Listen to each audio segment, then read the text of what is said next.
علمی اصطلاح میں، اور بلیورز ان کو کہتے ہیں جو اللہ کی بھیجی ہوئی وحی پر، آسمانی کتابوں پر، پیغمبروں پر ایمان لاتے ہیں، مذہب ان کا کوئی بھی ہو۔ تو جب بلیورز اور نان بلیورز کی تقسیم ہوتی ہے تو یہودی عقیدے کے ماننے والے لوگ اور مسیحی برادری اور مسلمان، یہ تین مذاہب بلیورز میں شمار ہوتے ہیں، یہ کفار میں شمار نہیں ہوتے۔ آئیے قرآن سے پوچھتے ہیں، سورۃ المائدہ ہے، آیت نمبر 73 ہے، لَقَدْ كَفَرَ الَّذِينَ قَالُوا إِنَّ اللَّهَ ثَالِثُ ثَلَاثَةٍ، وہ لوگ کافر ہوئے جنہوں نے تثلیث کا عقیدہ رکھا، اور یہ نصارہ جن کی گود میں بیٹھے ہو، قادری صاحب یہ تثلیث کا عقیدہ رکھتے ہیں، یہ عیسیٰ کو اللہ کا بیٹا کہتے ہیں، اور ان کے کفر کا اعلان اللہ کی کتاب کر رہی ہے، وَمَا مِنْ إِلَٰهٍ إِلَّا إِلَٰهٌ وَاحِدٌ، اللہ ایک الہ ہے، دو الہ نہیں ہے، تین الہ نہیں ہے۔ اللہ عیسیٰ مریم، اللہ عیسیٰ روح القدس، یہ الہ نہیں ہے، الہ ایک اللہ ہے، وہ تنہا ہے، یکتا ہے اپنی ذات و صفات و عبادت میں۔ وَإِن لَّمْ يَنْتَهُوا عَمَّا يَقُولُونَ، اے اہل کتاب، اے تثلیث کا عقیدہ رکھنے والوں، اے عیسیٰ کو اللہ کا بیٹا کہنے والوں، قرآن کا اعلان اگر تم اپنے اس کفریہ جملوں سے باز نہیں آتے تو پھر یاد کرو اے کافرو، تمہیں اللہ کا عذاب علیم پکڑ لے گا۔ قادری صاحب ان کو راضی کرنے کے لیے کہتے ہیں کہ عیسائیوں کو کفار نہیں کہا جا سکتا، یہ اہل ایمان میں شامل ہے۔ دوسرے مقام پہ غور کیجئے، یا ایھا الذین آمنوا لا تتخذوا اليہود والنصارى اولیاء، اگر یہ اہل ایمان ہے تو قرآن کا فیصلہ، نبی کی حدیث کا فیصلہ کیا ہے؟ انما المؤمنون اخوہ، مومن تو بھائی بھائی ہیں، مومن مومن کا بھائی ہے۔ اگر یہود و نصارہ کفار میں شامل نہیں ہوتے، یہ مسلمانوں کے پھر بھائی ہیں، تو قرآن کی اس آیت کا کیا ترجمہ کریں گے؟ مالک کہتا ہے اے اہل ایمان لا تتخذوا اليہود والنصارى اولیاء، یہود و نصارہ کو اپنا دوست نہ پکڑو، بعضهم اولیاء بعض، یہ ایک دوسرے کے دوست ہو سکتے ہیں، تمہارے دوست نہیں۔ ومن يتولهم منکم فانه منهم، قرآن کریم کی ان آیات کو سمجھیے، غور کیجئے۔ وَمَن يَتَوَلَّهُمْ مِنْكُمْ، تم میں سے جو ان کی طرف پلٹے گا، جو ان سے دوستیاں کرے گا، جو ان سے محبتیں کرے گا، جو ان کی طرف جائے گا، فَإِنَّهُ مِنْهُمْ، وہ انہی میں سے اٹھایا جائے گا، انہی میں شامل ہوگا، وہ انہی کا ساتھی قرار پائے گا۔ إِنَّ اللَّهَ لَا يَهْدِي الْقَوْمَ الظَّالِمِينَ، اور اللہ عز و جل ظالم قوم کو ہدایت نہیں دیا کرتا۔ طاہر القادری صاحب فرماتے ہیں، منہاج القرآن مسجد کے دروازے ابد الآباد کے لیے اے عیسائیوں تمہارے لیے کھلے ہیں، ہمیشہ کے لیے کھلے ہیں، آپ اپنے گھر میں آئے ہو، ریلیکس رہو۔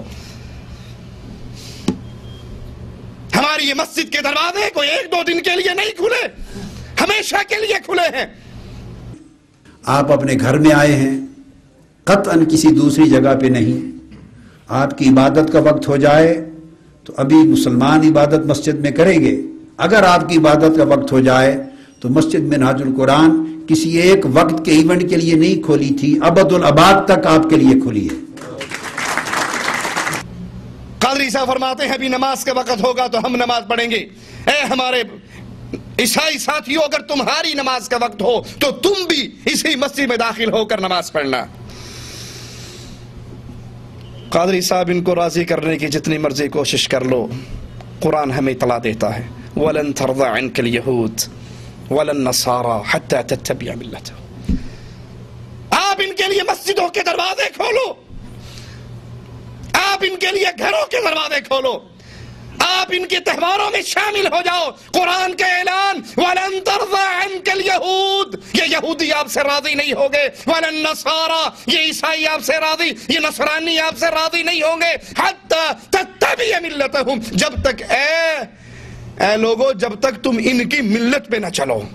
ان کے راضی ہونے کا یہی طریقہ، یہ مسلمانوں کو اسلام سے، ایمان سے نکال کر کفر کی وادی میں ڈالنا چاہتے ہیں۔ پھر کرسمس کا کیک کاٹا جاتا ہے، اور کیک کٹنے کے بعد کرسمس کا گیت سٹارٹ ہوتا ہے، ساز بج رہا ہے، ڈھول بج رہا ہے، اور کرسمس کے مبارکباد کے گیت گائے جا رہے ہیں۔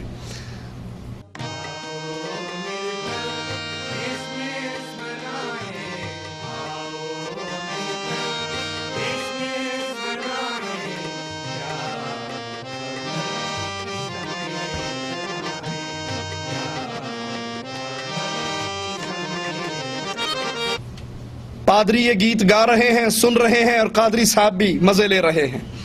اور عیسائیوں کو راضی کرتے ہوئے رسول اللہ کی حدیثوں کو بھی بھول جاتے ہیں صلی اللہ علیہ وسلم۔ اللہ کے نبی کے وہ احکامات جو ساز اور موسیقی کے خلاف ہیں، جو ڈھول اور طبلے کی آواز کے خلاف ہیں، قادری صاحب کو وہ کوئی حدیث یاد نہیں آتی، اور اسی مجلس میں جس میں ساز بھی بج رہا ہے، ڈھول بھی بج رہا ہے، کفار کے گیت بھی گائے جا رہے ہیں، وہ مزے سے سنتے ہیں اور ان کے رنگ میں رنگ جاتے ہیں۔ حالانکہ رسول اللہ صلی اللہ علیہ وسلم کا فرمان، اور یہ حدیث ترمذی کے اندر موجود ہے، آپ نے فرمایا لیس منا من تشبہ بغیرنا، وہ ہم میں سے نہیں جو ہمارے غیر کی مشابہت کرتا ہے۔ اللہ کے رسول صلی اللہ علیہ وسلم ان سے برات کا اظہار کر رہے ہیں، وہ ہم میں سے نہیں جو ہمارے غیر کی مشابہت کرتا ہے۔ وَلَا تَشَبَّهُ بِالْيَهُودِ وَلَا بِالنَّصَارَى، نہ یہودیوں کی مشابہت کرو اور نہ عیسائیوں کی مشابہت کرو، نہ یہودیوں کی جیسے بنو، نہ ان کی مشابہت اختیار کرو اور نہ عیسائیوں کی مشابہت اختیار کرو۔ صحیح مسلم میں ہے، اللہ کے رسول صلی اللہ علیہ وسلم فرماتے ہیں لا تبدأ اليہود والنصارى بالسلام، اگر تمہیں کرسمس ڈے منانا تو بڑی دور کی بات ہے، ان کے تہواروں میں شرکت تو بڑی دور کی بات ہے، اللہ کے نبی فرماتے ہیں اگر تمہیں یہودی اور عیسائی ملے تو ان کو سلام کرنے میں پہل نہ کرو، اگر یہ سلام کریں تو ان کو وعلیکم السلام نہیں کہہ سکتے۔ سلامتی کی دعا صرف اہل ایمان کے لیے ہے، یہ اہل شرک اور اہل کفر ہیں، ان کو وعلیکم السلام نہیں صرف وعلیکم کہا جائے گا۔ ان کی مجلس سے اٹینڈ کرنے والوں، ان کے لیے پروگرام منعقد کرنے والوں، مسجدوں کے دروازے کھولنے والوں، ادارہ منہاج القرآن میں بلانے والوں، ان کے لیے دعوتیں کرنے والوں، سنو اللہ کے نبی کیا فرما رہے۔ صحیح مسلم کی اسی روایت میں، جب تم میں سے تمہیں کوئی یہودی اور عیسائی راستے میں ملے تو اس کو راستے کی ایک طرف دھکیل دو۔ یہاں عزت اور تکریم سے اللہ کے حبیب علیہ الصلوۃ والسلام ہمیں منع کر رہے ہیں۔ اس پروگرام میں کچھ عیسائی پادری کھڑے ہو کر تقریریں کرتے ہیں، ان میں ایک اکرم مسیح گل MNA ہیں، وہ کہتے ہیں طاہر القادری کی تعریف کرتے ہوئے اور عید مبارکباد دیتے ہوئے کہ ان پروگراموں سے رواداری پیدا ہوتی ہے، عیسائی مذہب امن کی تعلیم دیتا ہے اور ہم امن کے پرچار کرنے والے ہیں، اور اللہ کی قسم اللہ کا یہ دشمن جھوٹ بولتا ہے۔ سب سے پہلے میں ڈاکٹر صاحب کا بہت شکر گزار ہوں کہ آج انہوں نے یہاں پر کرسمس کے حوالے سے پروگرام رکھا ہے، تو ہمیں آج یہاں آ کر اس حوالے سے سب سے زیادہ خوشی ہوئی ہے کہ اگر ڈاکٹر صاحب کی طرح کے لوگ اس طرح کے پروگرام رکھتے ہیں تو میں سمجھتا ہوں کہ اس سے بھائی چارے اور رواداری کی فضا پیدا ہوگی۔ مسلمانوں کا جتنا خون ان ظالموں نے بہایا، اندلس کے اندر، فلسطین کے اندر، آج عراق اور افغانستان کے اندر، اس کا خون کس کے سر پہ ہے اگر تمہارے سر پہ نہیں؟ وہ کہتے ہیں کہ دوسرے علماء سے بھی ہم یہی امید کرتے ہیں کہ وہ طاہر القادری کی طرح پروگرام کریں اور عیسائیوں کو اپنی مسجدوں اپنے پروگراموں میں بلائیں۔ جو ہے وہ اعتماد کا اظہار تھا، تو ہم امید کرتے ہیں کہ ہمارے دوسرے مذاہب کے دوسرے علماء کرام اسی طرح ڈاکٹر طاہر قادری کی طرح جو ہے وہ اپنا جذبہ رکھیں گے، اور ہم سمجھتے ہیں کہ پورے پاکستان میں جو ہے یہ ایک بہتر فضا پیدا ہوگی۔ اہل ایمان کی خیرت موجود ہے، اہل ایمان کے سامنے قرآن اور حدیث کے دلائل موجود ہے۔ اہل توحید مر سکتا ہے لیکن رب کے قرآن اور محمد کے فرمان کے خلاف عمل نہیں کر سکتا۔ یہ تمہاری خوش نصیبی ہے کہ تمہیں اہل شرک میں سے کچھ لوگ مل گئے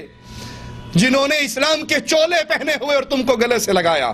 مگر نہ اللہ کا قرآن، محمد علیہ السلام کا فرمان ہمارے لیے دو ٹوک روشنی کا نور اور مینارہ ہے جس سے ہمیں ہدایت ملتی ہے اور تمہارے ساتھ معاملات کرنے کی تعلیم ملتی ہے۔ زاہد انور صاحب ایک اور عیسائی وہ آئے نصرانی، آ کر کہنے لگے کہ ضیاء الحق کے دور میں بھی طاہر القادری صاحب نے عیسائیوں کے لیے محفلیں جمائی تھی اور اپنے دروازے عیسائیوں کے لیے اس وقت کھولے تھے جب بہت سے دروازے عیسائیوں کے لیے بند ہو چکے تھے۔ ہم طاہر القادری صاحب کو خراج عقیدت پیش کرتے ہیں۔ وجہ غور کرنا ذرا.